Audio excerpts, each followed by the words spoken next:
Yeah, sabi na let's go. Yeah,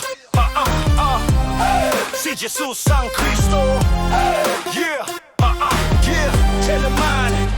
Si Jesus ang Kristo, walang duda, malinaw. Isang mensahe pa hindi umatras. Mula sinagoga hanggang buong mundo. Si Jesus ang Kristo, ito ang totoo, yeah. Dating umuusig, ngayon nangangaral sa Damasco. Palang Kristo'y ipinahayag, anak ng Diyos. Pinatunayan niya, lumakas ang loob. Hudyo'y napahiya sa kasulatan, tatlong sabat niyang binuksan. Ang Kristo'y nagdusa, muling nabuhay nga. Ang Jesus na ito, siya ang ipinangaral. Siya ang Kristo, walang iba, walang kapantay. Hudyo at Griego, parehong tinawag. Kaharian ng Diyos, buong tapang niyang hayag. Kahit tumigas, kahit siya'y itaboy, araw-araw nagturo, hindi tumigil ang apo.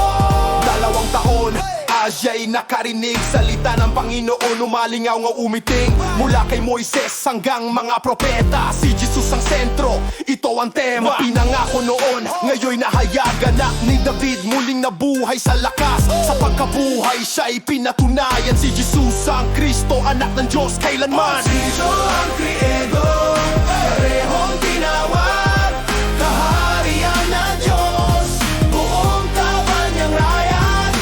Kahit tumigas, kahit siya'y itaboy, araw-araw nagturo, hindi tumigil ang apo.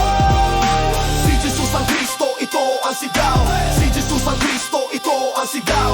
Si Jesus ang Kristo, ito ang sigaw. Ito ang mensahe ni Paul hanggang wakas. Walang pumigil, walang nagbawal. Walang pumigil, walang nagbawal. Si Jesus ang Kristo, siya ang banal.